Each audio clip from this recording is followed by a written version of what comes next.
할렐루야. 한 주간 평안했습니까? 오늘 여러분 성경 본문에는 여러분들이 너무 잘 아는 가늠하다 잡혀온 여자에 대한 얘기입니다. 그럼 뭐 여러분 많이 들었을 거고 알고 있으니까 참 이런 거 다 아는 거 설교하기 쉽지 않습니다. 다 아는 거 또 이렇게 설명하면 다 아는데 왜 하냐 그러잖아. 근데 이 가늠한 여자를 빙자해 가지고 이 바리새인과 서기관들, 이 종교 지도자라고 하는 사람들은 예수님을 잡는 데 목적이 있었어요. 목적은 예수님을 잡으려고 하는 것이에요. 그런 음모와 계략을, 그런 것을 발톱을 숨기고 예수님께 온 것이라고 하는 것입니다. 본문이 시작하기 전에 7장 53절부터 읽었는데 꽉 짧아요. 각각 다 집으로 돌아가고 8장 1절에 예수는 감람산으로 가시다. 이렇게 두 절이 나와요. 참 저는 이것을 묵상을 하고 새벽에 나와서 기도하고 설교 준비를 하면서 이 기절이 마음에 딱 걸리는 거예요. 참 예수님이 얼마나 좀 인간적으로 말하면 외로웠을까. 그런 느낌이 많이 들었으리라고 생각합니다. 다 각각 집으로 돌아갔다는 거예요. 세상에 예수님의 그 오병이의 기적을 보고 예수님의 어떤 교훈을 듣고 예수님 막 아침부터 와서 그렇게 인산 열리고 따라다녔던 그 많은 사람들, 그렇게 은혜 받은 사람이 많은데 해가 지니까 다 저 집으로 가버렸어요. 저 집으로 갔어요.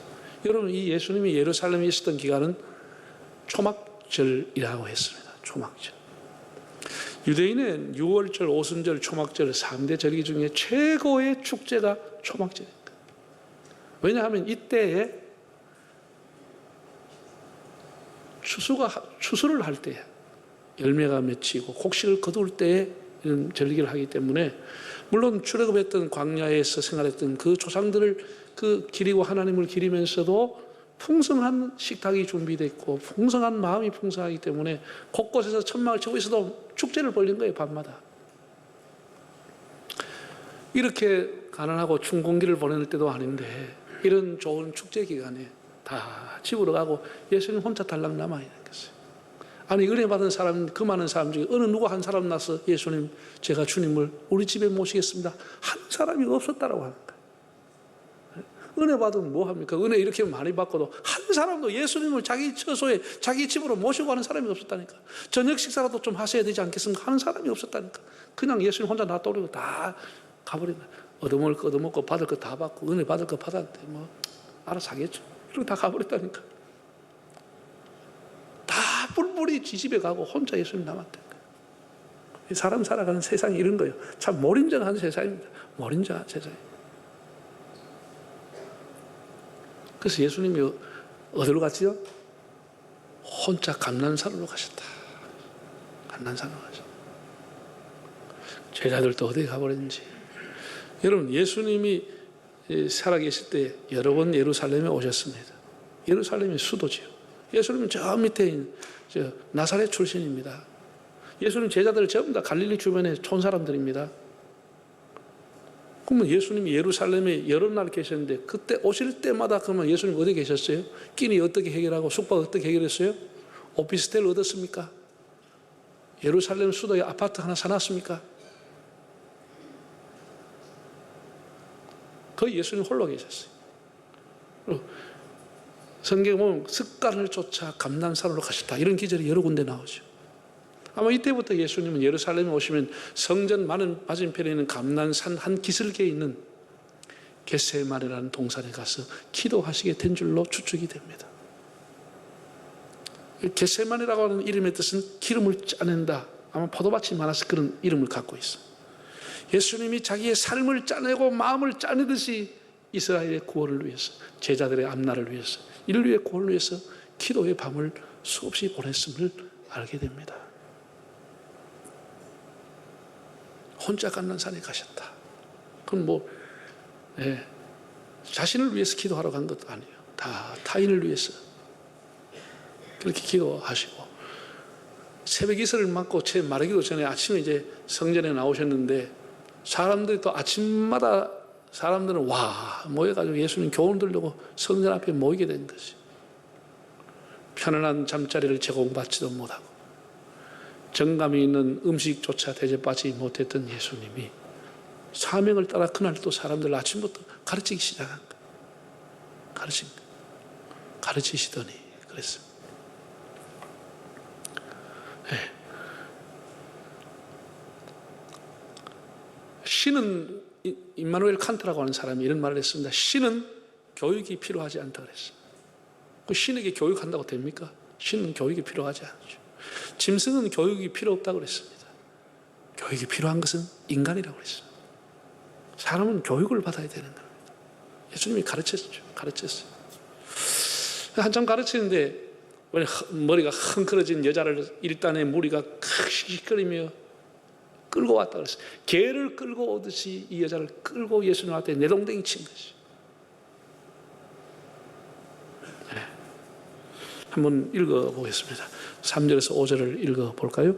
서기관과 바리새인들이 은명 중에 잡힌 여자를 끌고 와서 가운데 세우고 예수께 말하되 선생님, 이 여자가 가늠하다가 현장에서 잡혔나이다. 모세는 율법에 이러한 여자를 돌로 치라 명하였거니와 선생은 어떻게 말하겠나이까?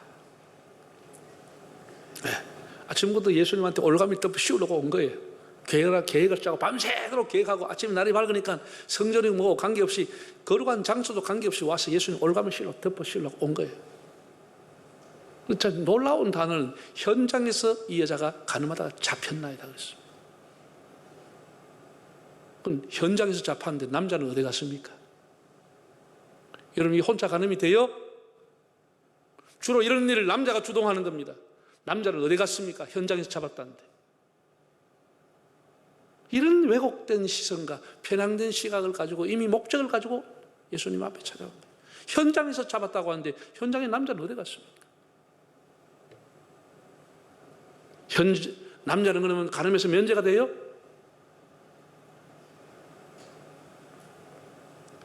그 현장에 있었던 남자는 풀어주고 관용을 베풀고 빨리 가라.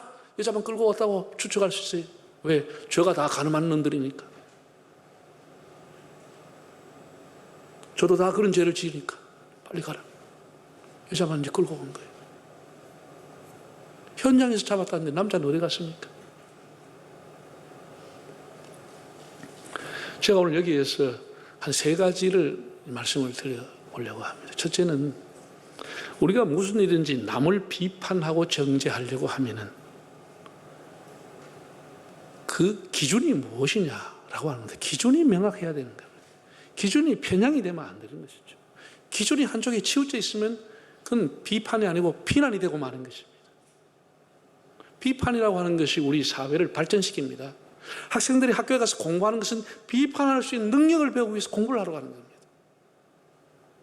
비판이라고 하는 건전한 비판이 있어야 되는데 그 기준이 애매하고 기준이 맞지 않으면 그건 비난이 되고 비방이 되지 비판이 아닌 겁니다. 여러분, 이중잣대라는 얘기 들어보셨죠? 이중잣대. 이 말이 뭐죠?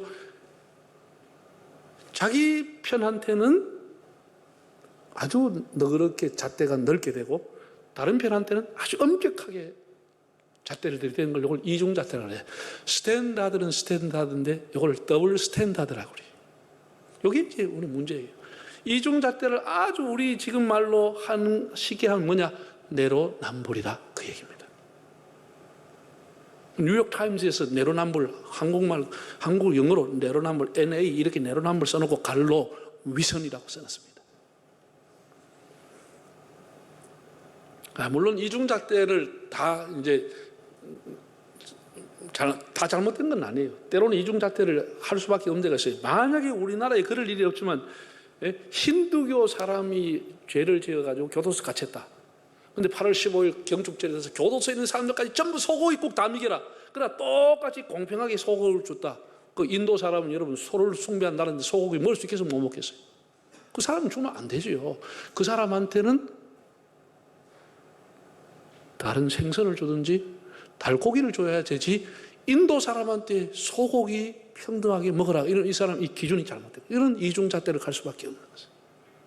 그 사람의 종교와 간섭을 존중해 줄 수밖에 없잖아요.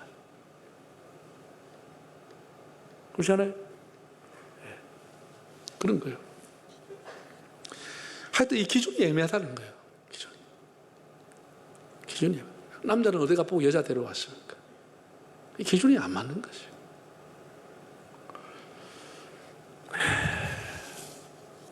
그 다음에 우리가 항상 어떤 것을 비판하기 전에 공공성을 갖고 있느냐, 객관성이 있느냐, 이런 것을 생각해야 되는 거죠.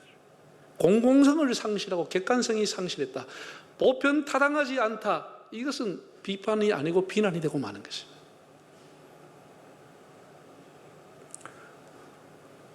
십 년 전에 하버드 대학 교수 중에 정치 철학을 했던 그 마이클 샌들이라고 하는 분이 아주 저스티스, 정의란 무엇인가를 책을 써가 베스트셀러 될 뿐 아니라 그 사람의 명강의자로 돼가지고 온 세계 사람들이 그 TV라든지 혹은 유튜브를 통해서 그 사람 강의를 듣고 있습니다.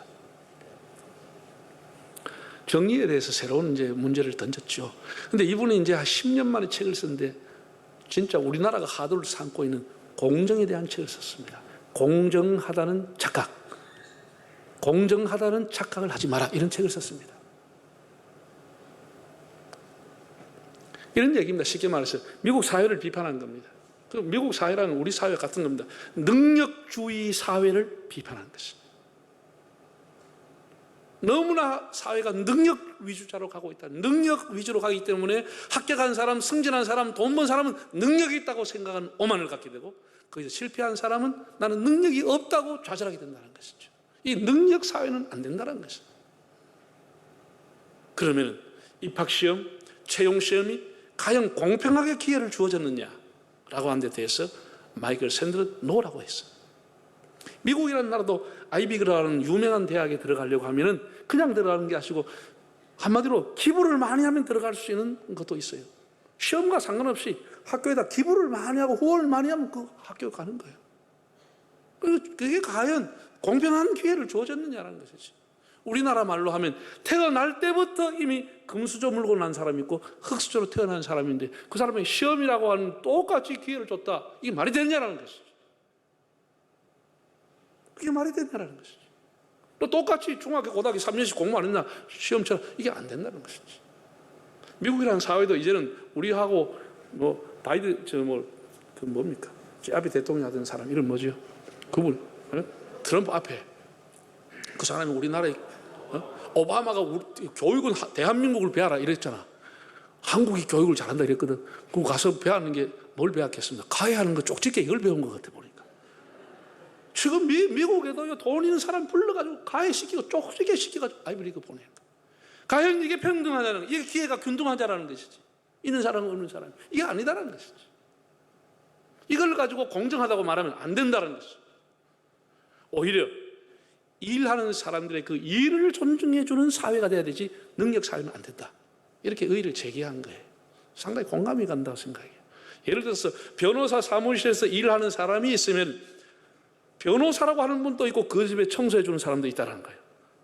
변호사도 존중 느끼되지만 그 중에 일하는 아줌마, 청소하는 아줌마도 존중이 느껴지는 사회를 만들자. 이런 얘기를 했다는 거예요. 그것이 오히려 더 공정하지 않겠느냐. 네? 그런 얘기입니다. 우리나라도 옛날부터 그렇죠. 직업은 뭐가 없다고? 우리 말은 그래 하는데 있습니까? 없습니까? 대답은 안 하겠습니다. 그랬다는 것이죠. 아니, 공정하냐? 이런 얘기를 했다는 거예요. 여러분, 우리가 이제 살아가면서 예수 믿는 사람이 가장 딜레마가 뭐냐? 사랑과 정의라는 이 두 가지가 딱 부딪혔을 때 딜레마가 되는 거죠. 사랑을 선택하자니 정의를 버리는 것이고, 정의롭게 하려고 하니 사랑이 없는 메마른 사람이 되는 것이죠. 이 정의와 사랑 이 두 가지 우리가 갈등하는 거예요. 뭐 뉴스라고 해가지고 이 방송국에서 뉴스 뭐 하는 거 보면 우리는 공정 보도를 지향한다. 공정한 보도가 있어요? 아니, 어떤 사건이 일어나가지고 어떤 발표가 있어가지고 한 것을 그거는 공정하게 합니다. 그거 하는데 해설하는 거 보면 다 달라요. 다 왜? 자기들이 방송사가 지향하는 점을 향해서 해설하기 때문에 해설이 다 달라버려요. 어떤 때는 극과 극이 가버려요. 뭐가 공정하다는 겁니까? 뭐가 공정하다는 겁니까? 저는 어떤 사건이나 어떤 역사적인 일에도 그 그 사람의 머릿속에 그 사건이 들어가서 그를 통해서든지 입을 통해서 나오면 공정성을 상실했다고 봅니다. 왜냐? 그 사람이 그동안 배워왔던 지식의 축적, 그 사람의 경험의 축적, 그 사람이 본 모든 것을 그 사건과 결부해서 나오기 때문에 공정성을 이미 상실한 것이죠. 객관성을 상실한 것이죠. 그래도 우리 사회가 그래도 이만큼 유지한 것은, 그래도 우리 사회에서 가장 공정하다고 믿고 있는 사람은 그 그룹이 저는 판사라고 생각합니다. 판사들만큼은 최대한 감정을 죽이고 최대한 공정하게 하려고 하는 사람들이다, 이렇게 생각합니다. 그래서 법치사회가 그나마 유지가 되는 것이. 만약에 그 사람마저 공정을 상실하고 주관적으로 재판했다, 이거는 완전히 법체계가, 나라가 무너져 버리는 것입니다. 우리가 사람을 비판할 때 공정하냐, 객관성을 가지고 있냐, 이런 걸 생각해 봐야 되는 겁니다. 내가 말하는 것이 주관적인 것이 될 수도 있고, 주관이 가미될 수밖에 없는 게 사람입니다. 하나님의 말씀과 하나님만이 공정한 것이지 어떤 것도 공정하지 않습니다. 그게 기본입니다. 자, 예수님 앞에 와서 한 여자를 데리고 와서 고발하는 사람들 공정했습니까? 객관성이 있었습니까? 기준이 아주 정확했습니까? 누구에나 되는 잣대를 갖고 있었습니까? 그게 아니라고 하는데 문제가 있는 것이죠. 그게 아니라고 하는, 다 상실한 것이죠. 오로지 예수를 고발하고 예수를 잡아내기 위해서 왔다라는 것이죠. 자, 그럼 이제 돌을 든 사람들 한번 보십시오. 만약에 오늘 본문을 우리가 지금 현재 인권적인 시각으로 들여다본다 하면은 이 사건은 성립이 안 되는 겁니다. 인권적으로 보면 사람을 재판도 받기 전에 끌고 왔습니다. 이건 아예 안 되는 것이죠. 이건 서기관과 바리새인들이 감옥에 갈 일을 한 것입니다. 성평등이라는 차원, 젠더라고 하는 차원에서 봤을 때도 이건 남성 우월주의에 불과한 것입니다. 남자는 어디 갔습니까? 이렇게 되고 사건 자체가 성립이 안 되는 겁니다. 그러나 예수님에게는 상당히 우리말로 표현하면 참 진퇴양난이다. 네, 진퇴양난. 선생님, 이 율법에서는 이런 사람을 돌로 치라고 했는데 어떻게 할까요? 그렇게 물어본 거예요. 율법에는 가늠한 사람 돌로 치라고 했어. 올가면 쉬운 것이죠. 네. 용서하라고 하면 율법을 어기게 되고, 치라고 했을 때 또 문제가 생기는 것은, 유대 사회라고 하는 게 당시 로마의 지배를 받고 있었습니다. 로마의 법에는 간음하는 여자에 대한 조항 자체가 없는 것이에요. 로마 사람들이 다 타락하고 살았기 때문에 그런 조항을 만들지를 않았습니다. 그리고 만약에 돌을 맞아 죽었다가 이거 더 큰 사건이 일어나는 거예요. 더 큰 책임을 예수님에 덮어 씌워지는 것이죠. 그럼 법도 없거든요, 로마 법에는. 예수님이 이렇게 말씀을 했습니다. 돌로 치라. 돌로 치라고 했습니다. 물론 전제 조건이 있습니다. 죄 없는 자가 치라고 했습니다.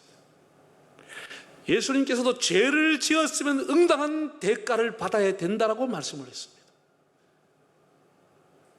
면제가 아닙니다. 죄를 지었으면 반드시 죄의 대가를 받아야 하는 것이 하나님의 공의라고 하는 겁니다. 누가 그 사람을 칠 수 있는 자격이 뭐냐? 죄가 없어야 자격이 있다라는 것입니다. 자격은 죄 없는 자라고 하는 거예요. 죄 있는 사람이 돌로 치고 응물의 대가를 받아야 되는 것은 당연한 것이고 하나님의 공의지만은, 자격은 누구냐? 칠 수 있는 자격은 죄가 없어야 된다는 것이죠.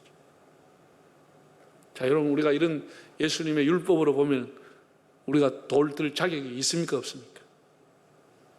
우리는 돌에 맞아야 할 사람이지 돌 들 자격이 있는 사람은 없습니다. 그것을 우리가 알아야 됩니다.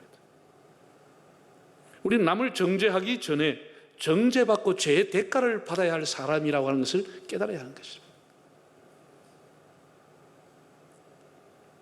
그런데 놀라운 반전이 일어났습니다. 그 이하의 성경 여러분, 이 말씀을 듣고 사람들의 양심의 가책을 받아서 어른으로부터 젊은이들이 하나 다 돌을 내려놓고 그 자리를 떠나갔다는 것이.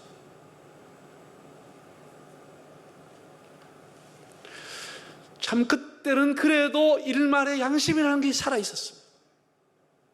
양심의 가책을 받으라고 했습니다. 그때는 양심의 가책이라도 있어서 아이고 나는 빠질란다. 노는 대로 슬금이 내려놓고 갔다라는 거죠. 지금은 이러면 양심의 가책도 없어. 뻔뻔하게 들고 던집니다. 왜? 던져야 자기의 의로움이 드러나니까. 나는 괜찮다는 것이 드러나니까.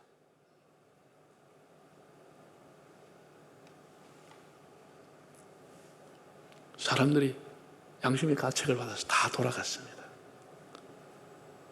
예수님께서 참 하나님의 은혜의 빛이 비춰지는 그 여인에게 이렇게 말했습니다. 나도 너를 정죄하지 아니하노니 가서 다시는 죄짓지 말고 살아라. 이렇게 얘기했다는 거예요. 이게 이런 복음이라는 겁니다. 이게 복음이라는 것입니다. 사형 선고를 내려야 할 그 시간에 선고 자체를 유예하시고 다시 기회를 주신 것입니다. 죄짓지 말고 살아라. 다시 기회를 줬다라는 것입니다. 아마 성경에 나오는 여러 사람 중에 이 여인만큼 사유의 기쁨, 죄사함의 감격을 누린 사람이 있었겠나라고 할 만큼 죄사함의 기쁨을, 감격을 누리고 돌아가게 되었다. 이런 이야기입니다. 복음이라고 하는 것이죠. 1941년 12월 7일 날 일본이 미국에다가 전쟁을 시작했습니다. 도발을 했죠. 그게 진주만 폭격이라고 하는 겁니다. 수백 대의 그 비행기가 떠가지고 진주만 미조리함을 폭격했습니다. 그래서 전쟁이 시작되고 난 이후에 미국 정부가 정식으로 발표를 한 게 이건 겁니다. 일본 사람으로서 미국에 기여하지 않고 살아가는 사람은 저는 수용소에 수용하겠다. 이렇게 발표했습니다. 왜냐하면 일본과 전쟁을 시작했는데 미국으로 기여하지 않고 있는 수많은 일본 사람들은 간첩이 될 수도 있다는 거지. 스파이 노릇할 수 있기 때문에, 내통할 수 있기 때문에 기여하지 않은 사람은, 일본 사람은 저는 수용소를 보냈습니다. 그래서 LA에 참 이민인 온 가정이 와가지고 참 여러 가지 실패하며 천신만고 끝에 장미 농장을 이렇게 이제 어느 궤도 위에 올렸다고 생각한 일본인 가정이 다 수용소 콜로라도로 가게 된 것이죠. 그래서 이웃 사람들이 스위스에서 이민 온 사람, 네덜란드에서 이민 온 사람, 미국 사람들, 이런 사람들이 와서 위로해주고 아마 오래 가지 않을 거다. 오래 가지 않을 거지. 걱정하지 마시라. 만약에 당신이 거기 가 있는 동안에 이 농장 우리가 돌봐줄게. 걱정하지 마라. 우리가 다 우리 것처럼 돌봐줄 테니까 걱정하지 마라. 이렇게 해서 이제 그 사람이 콜로라도로 가족이 다 수용소에 가게 된 거예요. 2년이 짧지 않아요? 2년이라는 세월을 보내고 이 사람이 이제 LA 기차역으로 돌아와서 집으로 오는 거예요. 그래서 신문에 이제 일본인을 다 풀어준다는 거 나니까 그 마을 사람들이 플랜카드를 가지고 이 사람이 오는 LA 기차역에 마중을 나간 것이에요. 그 플랜카드에 뭐라고 써있냐? Welcome back home. 당신이 집으로 오는 것을 환영합니다. 환영합니다. 이렇게 마을 사람들이 가서 플랜카드를 걸어가지고 이 사람 온 걸 환영을 하고 집으로 데려왔는데 이 사람이 집에 와 보니까 자기 농장이 자기가 관리하는 것보다 더 잘 관리가 돼 있는 거예요. 장미가 만발하고 너무너무 관리가 잘 돼 있는 거예요. 그 감격을 받아가지고 거실로 들어갔는데 거실에 장미꽃 한 다발을 놓고 그 카드를 하나 놓았는데 그 카드에 뭐라고 적었느냐? God loves you. 하나님은 당신을 사랑합니다. 이렇게 적으셨다는 거예요. 이 일본 가족들이 너무 감동을 받아가지고 다 무릎을 꿇고 당신들이 믿고 있는 하나님, 나 믿고 싶습니다. 당신들이 믿고 있는 그 하나님, 나도 믿고 싶다. 이렇게 해서 온 가정이 예수님을 영접했다는 아름다운 일화가 있습니다. 이게 미국의 정신입니다, 사실. 사랑하는 여러분. 오늘 우리는 이렇게 정말 돌에 맞아 죽음이라고 하는 것이 목전에 왔던 한 여인이 예수님 때문에 삶이 부활하는 장면을 보게 됩니다. 혐오와 증오와 비판을 가지고 사람을 거듭나게 할 수는 없습니다.